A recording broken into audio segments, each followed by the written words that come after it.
Okay. Now, all right, the geometric series, you look at R, the common ratio. If R is less than 1, the series is convergent, and you can find the sum.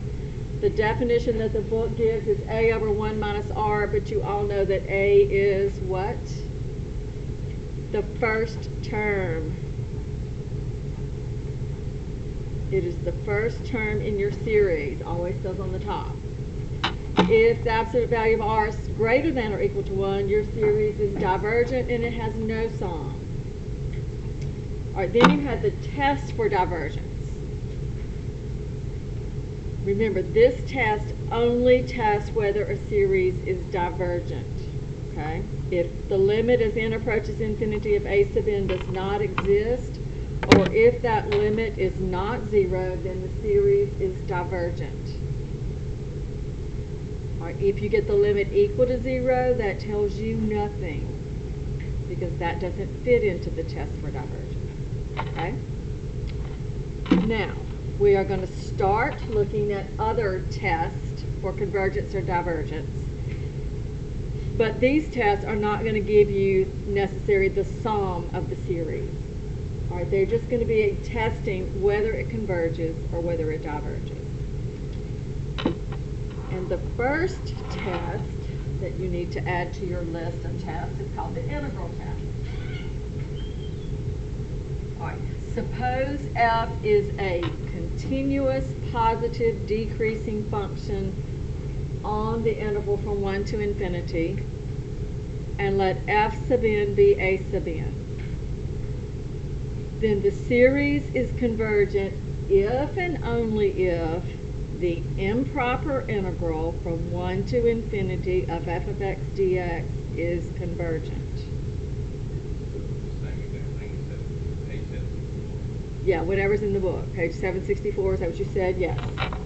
Yes. The important thing, and you need to underline it in your book if you're not writing this down, you need to be sure that your function that you're using, your a sub n, you need to make sure that it is continuous from 1 to infinity. You may need to make sure that all of the terms are positive, and you need to make sure the function is decreasing. If it is not decreasing, if it's not positive, or if it is not continuous, you cannot use your integral test. Right, that's what it says, continuous positive decreasing, in order to use your integral test.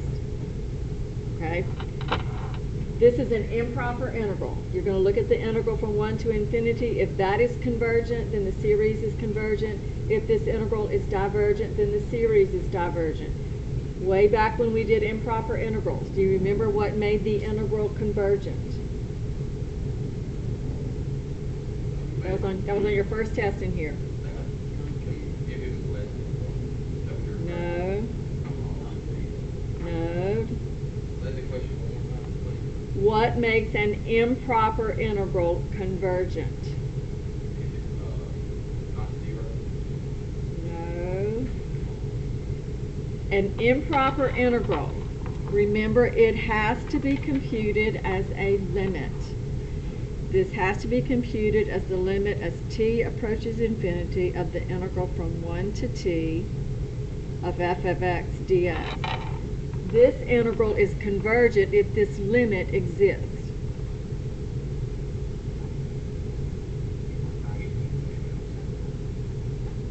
So if this has a real number value, if it's not undefined, if it's undefined, or if it approaches positive or negative infinity, then it is divergent.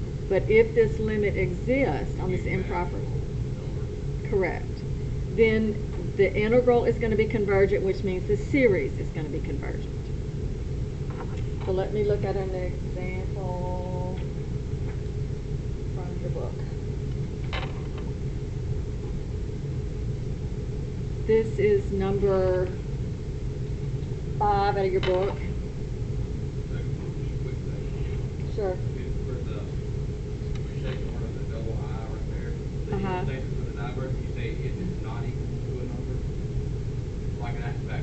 Yes, yes, I guess you could say that, sure.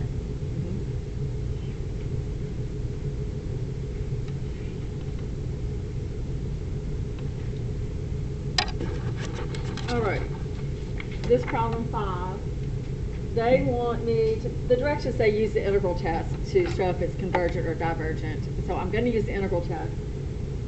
But before I use the integral test, I have got to make sure that my function is continuous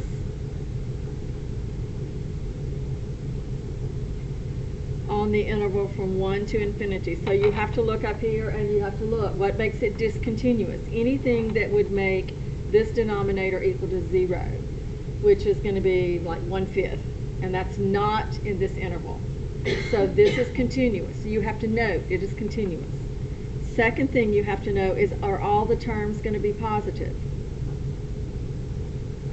When I start with 1 right there, that's going to be positive, 2, 3, 4, they're all going to be positive.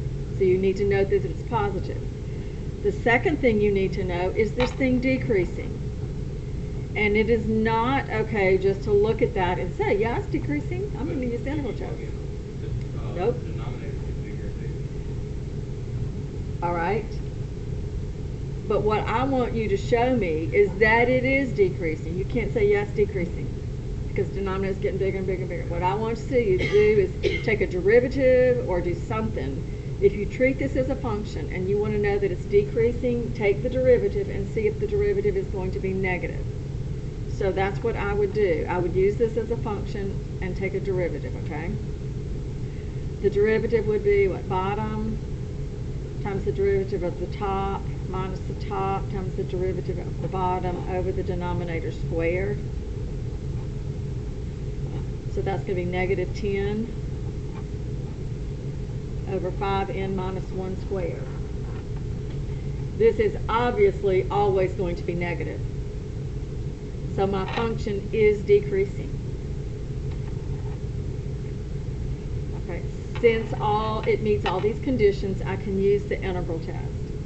And I integrate from whatever this number is right here, which is 1, to infinity, of 2 over 5x minus 1 dx. We usually change it to x's, though that's not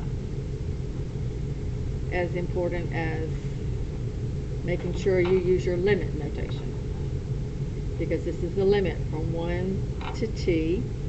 The limit as t approaches infinity from 1 to t of 2 5x minus 1 dx. Now what I want to see, I do not mind if you put this part in your calculator, but I want you to bring your limit notation down. You can put this in your calculator if you want to. It's going to be a natural log, I believe. So you can integrate 2 divided by 5x minus 1 with respect to x from 1 to t. You could do it that way. And this is going to give me 2/5 the natural log of the absolute value of 5t minus 1 over 4. Okay, all I did is put that in my calculator and put it down here.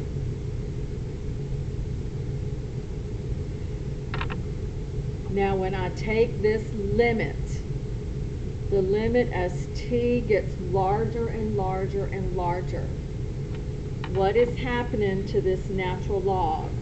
As this gets larger and larger, as these t's get larger and larger and larger, you're taking the natural log of larger and larger numbers, which makes this larger and larger and larger. So this is approaching infinity, which means this is divergent, so our series is divergent. Because this is divergent. The question I have. Okay. Would it be approaching negative or positive? Reason why Positive. Okay. But the reason why I was asking is because whenever we did the step 3, this telling decreasing in size, I just didn't know if that was taken to the negative side. No. This just means that the terms of the sequence are decreasing, but the actual limit approaches infinity. It just doesn't have it's not approaching a number. Okay. Okay, let me look at another one. What about this number 11? No, let's not do number 11 right now. This is number 12, I'm sorry.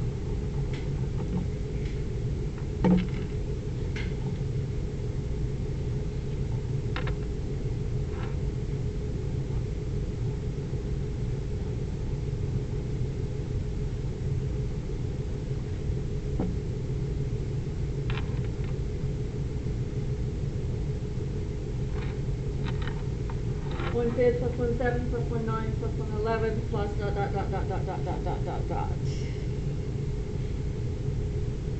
This is not a geometric series because you are not. Can you tell that it's not geometric? Geometric means you multiply something by this to get this one. You multiply the same thing here to get that. We're not multiplying. It's not geometric. It's 1 over something n. You're right.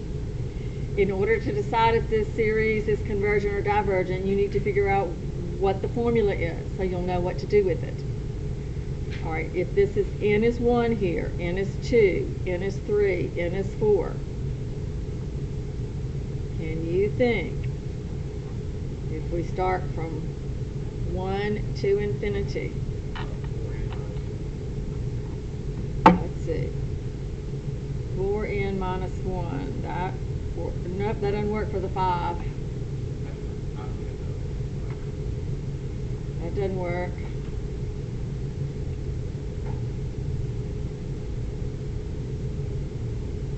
Anybody make any other guesses?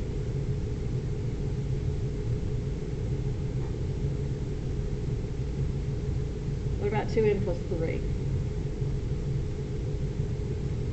That would be 5. That would be 4 plus 3, which is 7. That would be 6 plus 3, which is 9. That would be 8 plus 3, which is 11. I mean 2n plus 3. All right. In order to decide what we're going to do with this, we need to know, if we want to look at the integral test, is this a positive function? Is every term in here going to be positive? Yes. Is it continuous? Is there anything that's going to make this denominator 0? No, it is continuous. So it is positive, check. It is continuous, yes. Next thing you need to know, is it decreasing? Well, to see if it's, do a derivative. So that's the bottom. Derivative of the top minus the top times the derivative of the bottom over the denominator squared. You're going to get a -2 on the top, which means this is going to be decreasing. So it is a decreasing function because this is negative. And the reason I want to see this is because I want to know, have you even thought about these things? You know, because you have to think about these before you can use this test. So then you're doing the integral from 1 to infinity. We're going to use the integral test.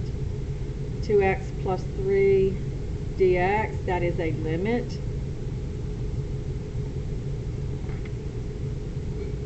Sure. They don't test, we have like brain, to the x, we leave the answer. That's fine. No, I'm not picky about that. I do not care. No, in fact, you'll probably see me leave it there sometimes too.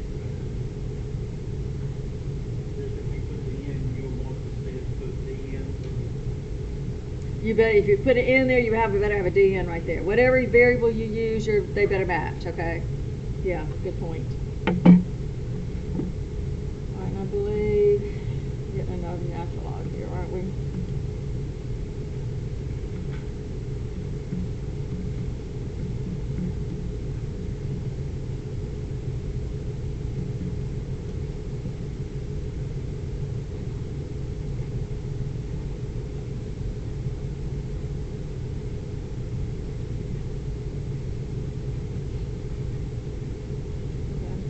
Obviously I should have picked a different problem because this one also worked out just like the last one because we're still taking a natural log of larger and larger numbers, which means this is getting larger and larger and larger, which means this is also divergent. They are not all divergent, even though the first two that I picked are divergent. They're not all that way.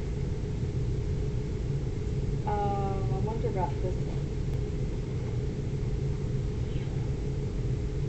Ke to the negative k.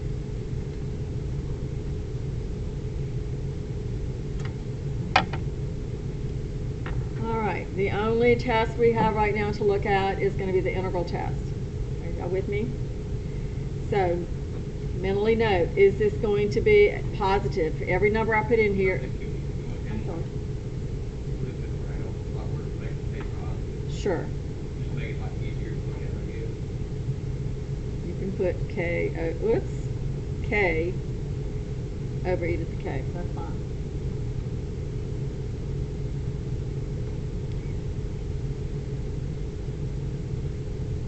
Okay, is it positive? Every term's going to be positive, yes. Is it continuous? Yes. There's nothing that's, pardon? E to the 0 is 1. And 0 is not in this interval anyway. We're only looking at positive from 1 to infinity, so that's okay. All right, this next thing we need to know, is this one going to be continuous? Nope, sorry. We've already got that.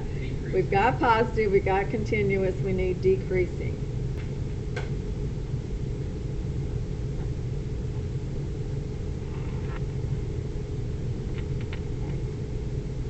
That wasn't too bad.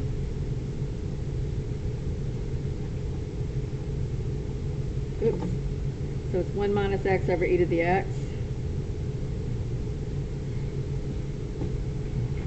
Now the other ones were really easy to tell if they are negative. Is this one easy to tell if they're negative once you get it in this point, this form? It is, because you think about x values. I put x's instead of k's, I'm sorry. I put x's instead of k's. Same difference. Pretend for a minute that's a k. All right, these are k's. K, K, K. As k's get larger and larger and larger, remember this is 1, 2, 3, 4, 5. These are all going to be negative. These are still going to stay negative. So this is less than 0, therefore it is decreasing.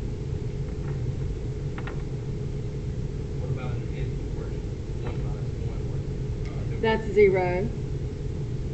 So as long as it stays. But it's going to be every term eventually after the first few will be negative, and that's really what you're concerned about. It's okay if you've got 1 term or 2 terms or 3 terms at the beginning that are not negative, but as long as it is eventually negative, that's fine. It's still decreasing. Okay. So positive, continuous, decreasing. So we're going to use the integral test, which is the limit.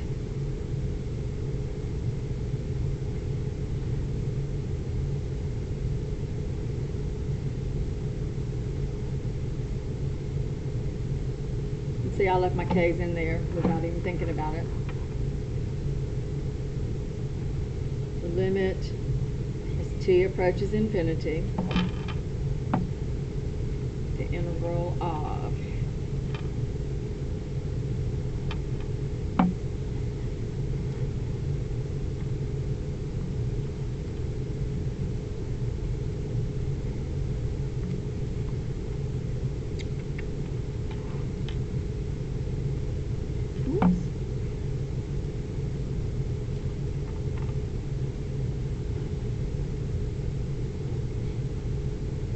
negative t minus 1 over e to the t plus 2 over e.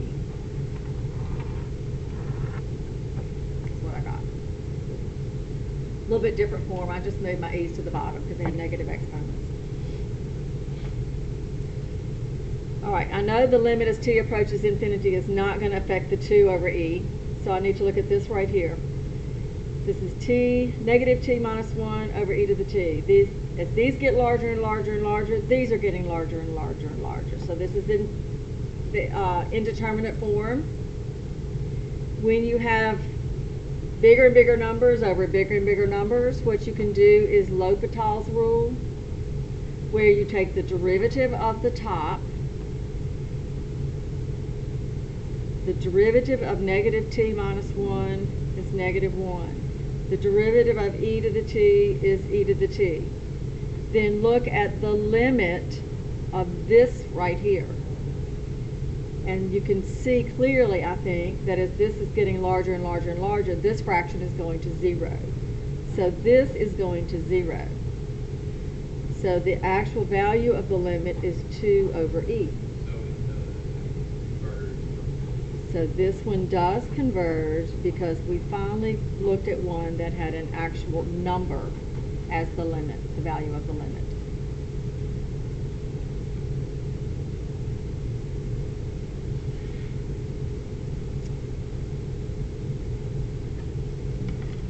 Question? Okay. There is one other type series that's in this section. So everybody gets through talking. It's called a p-series.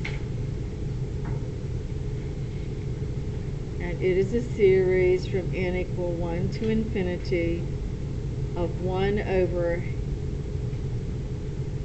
n to the p.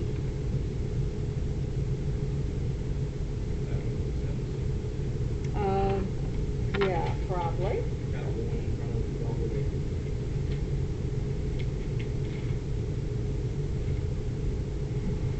Yeah, it's 762 number 1. It is a p-series. It's called a p-series because you got that p right there. You're going to have a number right there. This is going to be convergent if p is bigger than 1. It is divergent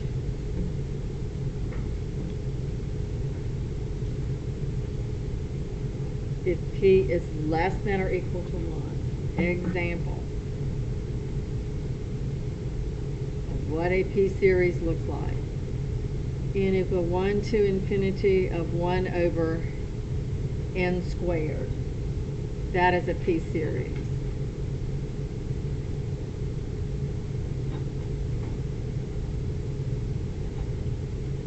Or over the square root of n. That is a p-series.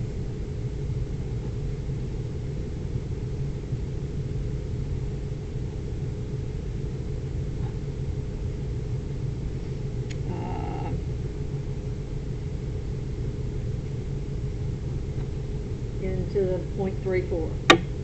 Those are all examples of p-series or a multiple of p-series. Because you've got n, and then you've got your p as a number.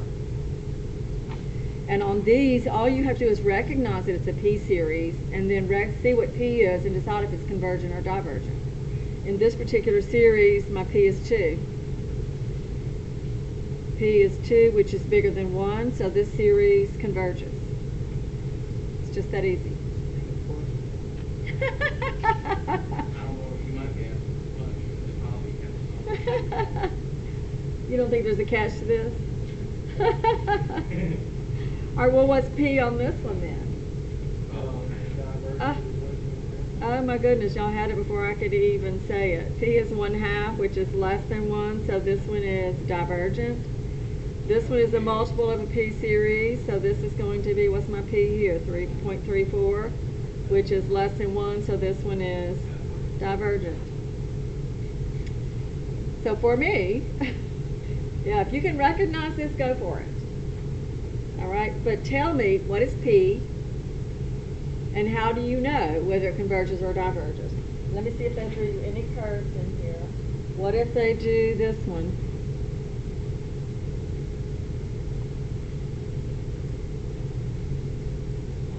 What if they write it like that?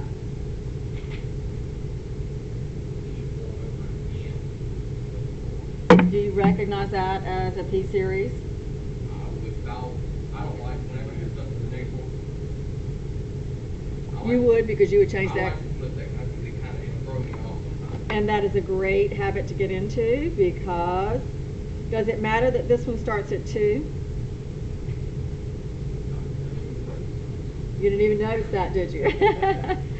All right, it doesn't matter that it starts at 2. It doesn't matter if it starts at 4. It doesn't matter really where it starts. It is still a P-series. Exactly, still a P-series. P is still 4. And that is still bigger than 1, so it is still convergent. Okay, if you have a series like this,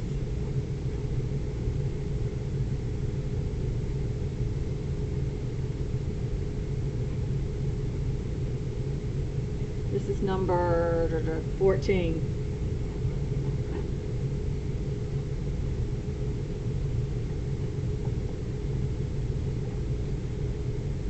One plus 1 over 2 square roots of 2, plus 1 over 3 square roots of 3, plus 1 over 4 square roots of 4. Do you see a pattern? Yeah, they're all pretty Need to write some kind of formula for this one. It is not geometric. The first thing I always look for is geometric. It's not that. This is n is 1, n is 2, n is 3, n is 4, n is 5. You can already go ahead and set up 1 over whichever, it's always going to be 1. 1 over something. How about n square root of n?